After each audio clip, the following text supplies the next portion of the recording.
Morning, everybody. Welcome to a beautiful fall driving day in the Angeles Forest. Thank you for joining us. This is Dylan. Nice to meet you. On a big, long road trip. Yep. From where to where? Colorado.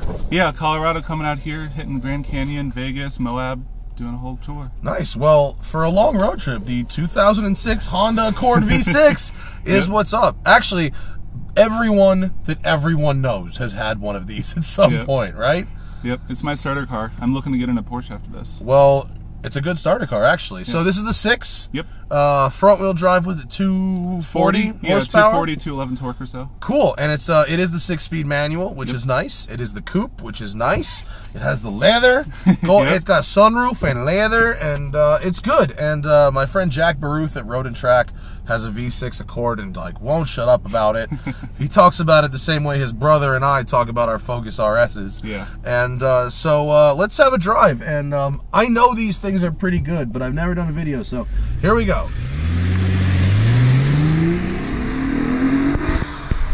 Torque, baby. Ooh, the clutch is nice and easy. Nice and easy. It'll get pretty grabby once you get up in the rev band there. Oh, does it? Okay. For performance, right? Yeah, supposedly. So 168K on this, which is, for a Honda, I would say medium. I wouldn't even say that's super high for a Honda. Yeah, when I first bought it at 137,000, and I'd say that's just getting started. Have you, has it been good? I haven't even had a check engine light in 2.5 years. Brilliant. Yeah. Just change the oil and put tires on it and go, right? Yep. And VTEC has kicked in, yo. Yep. I didn't realize that it was actually going to kick in, yo. I thought it would just, maybe it would kick in, but not yo. Yeah, exactly. Air intake actually helped a lot with that. I have a Canon air intake, and that didn't really do much for power. No, it gives you that little bass note at the front, though, right? Yep, exactly. It makes you think you get 10 horsepower, when actually you get nothing. You get nothing, but it sounds good. Yeah. I feel you. Actually, when I drove through the tunnel up What there, is that's happening when it goes there? nice. Wow, are they doing body work on the side of the road? We're seeing everything today. Listen to that. You hit about 4,800 RPM and it starts to sound real nice. Yeah. Typical great Honda shifter. Yep. That's the 6-speed is as good as it always is and everything. It got a little jiggly. So when I hit the bumps in the middle of the road under braking there, got a little jiggly at the front. This would be a very comfortable highway cruiser, though, huh? Oh yeah, it's great at 80 or 90. And I haven't really done anything to the suspension. This isn't a full build car, it's my daily driver. No, it's just an 06 Accord, but actually it handles pretty good. Yeah, I have tight brake pedal, sorry. Yeah, I have Continental DWS tires. They're all seasons because Colorado and reasons. Yeah, I understand. And I don't expect you to run super sports on an Accord. That's okay. No, maybe if it's supercharged and track prepped, maybe then, but that would be cool. Yeah. I would say keep this as a daily and get your 911 though. Yeah. I do like this though. It's got good steering and the seats are really comfy, and I mean, not like it's gonna blow you away with handling at the limit, but it's actually pretty fun. I really enjoy driving this at 6, maybe 7 tenths or so. That's my favorite spot. Like, if you have to go across a road like this, you definitely won't hate yourself. It'll be kind of fun. And the sway bar, I put an Acura TL sway bar on it as well. Oh, is that a direct bolt-on? Yeah, pretty much. Cool. And you just need some end links and it goes right in. We got a tunnel coming up. Let's see how VTEC sounds in the tunnel. I'm excited for this. I'd try second. Yeah. Second gear VTEC tunnel. From 4,000. Here we go.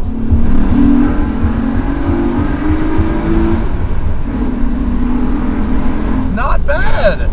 Notes reminiscent of the original Acura NSX. Yep, but it really is, isn't it? Yeah, quite a little thing it has. That's not bad. I'm looking to put XLR8, it's a J-pipe, effectively headers for this car. I'm looking to put that on at some point, but I just haven't had the time the last few months, unfortunately. Here's a good spot. I have some good viz. No one's coming up behind. Oh, it's a little notchy going into, what's happened there? It didn't really like me right there for a second. Yeah, first is tricky when you're still moving. It didn't really like going into first. Is the synchro maybe on its way? No, it just doesn't like going into first too much unless you're perfectly with it. But old car little quirks. It's all good. But I mean, so if you don't mind, what did you get this thing for with 130K on it? About $7,000 out the door with tax and title and everything. That's not bad. And it's sort of like, not quite jack of all trades, maybe like a 10 or 9, but it does everything. Windows up, VTEC. That is definitely a pleasant sound. Yeah. It's nice. I'm really interested to see, I've heard a lot of reviews of people who've gotten the J-Pipe I'm looking at, and they're saying it's going to add a lot more mid-range and a lot more, you know, bass and throat to it. Cool. Which is, I don't know, we'll see. Hopefully what do they charge for the J-Pipe? About 400, I think. Wow. And it should delete the third cat as well, so you get actual power gains as well. Is that kosher in Colorado? Yeah. We'll see. Yep.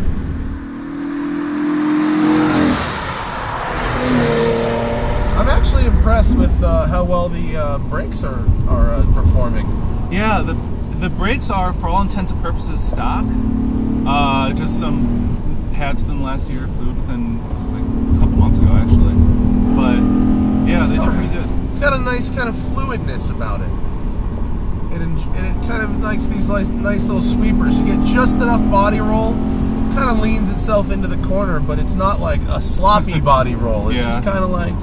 The transitions are pretty good. You get some, but, you know, without going slammed and coilovers. Right up this old school Sonata. Get it. I don't want to sit behind this guy. We're going to give him a gap.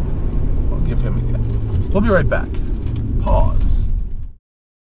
All right, gap made. What were you going to say? Actually, the thing that sold me about this car more than anything else is the fact that I fit in it. I'm 6'6", and the pedal box, compared to a lot of other cars, is a lot further back. So when you got long legs and doing long road trips, it makes a hell of a difference. That's true. And actually, if you needed the headroom, I think no sunroof, you get a little more. Although I'm good. I'm good right here. This is nice. What size shoe are you? 13, surprisingly. Okay, so that's normal. It's not like you need to fit a size 15 shoe in the pedal box or something. No. How's the spacing for your heel toe, do you think? For you? I like it. I'm wearing my Pumas right now, which are my most of the time kind of shoes, and I actually like it. Do you do left side, right side, or actually heel and toe? It depends on the car, but usually left side, right side for this one. Yeah, for me, if I can do left side, right side, that's what I do. For this one, I like it. It's good. Yeah. You like it? Yeah, I actually drove a Focus RS. I test drove one from Turo, and that, like, you have to get a spacer or something, and you can't articulate. I couldn't articulate my foot too well. Oh, I don't have that issue at all. For me, it's fine. Huh. But out of curiosity, what was the Focus RS on Turo? What do they want for that? $120 a day. Oh, that's reasonable. Yeah, that's very reasonable. Yeah, it was. You'd have to rent out your car for a week to make a week out of the month, and you can make your monthly payment. Not to mention on the brake pads and clutches. Oh my God! I would never ever rent out my own personal car on Turo. Certainly not if it was a manual. Yeah, I know. I had a blast with it, so thank you to Sean. Well, I would say that this little Accord 6, not so bad. Good cruiser, reliable, very affordable, comfortable, especially if you're tall. It's got a I know these things have a pretty big trunk. Oh yeah, it's a full-size sedan pretty much. And you can fit 4 people in them. Pretty much. Maybe not behind you. No, don't. They're not gonna have a good If you're normal sized, you could. Yeah, I guess so. Thank you, Dylan. I wish you luck on the best of your road trip. Consumer advice: good used car. Good, solid, reasonably quick, reasonably fun to drive, especially in the manual. Good used car. Jack Baruth, I respect your writing and your opinion on the Accord V6. Thanks, buddy. Thanks for coming out. Thank you for watching, and we'll see you tomorrow. Bye.